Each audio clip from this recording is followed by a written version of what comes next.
Today I'm going to show you how to reset the maintenance reminder in a 2023 Jeep Grand Cherokee. We're going to start with the car off, okay? Now what we're going to do is we're going to put it in accessory mode, which means we're going to hit the start stop button one time with our foot not on the brake. So the car will power up, but the engine will not start.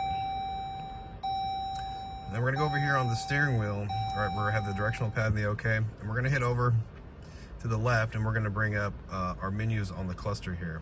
And right now we're in menu 1. We're going to go down to menu 2, which is vehicle information, and we're going to scroll over to the right 3 times, and this is where the oil life percentage is at. This is where we're going to reset it.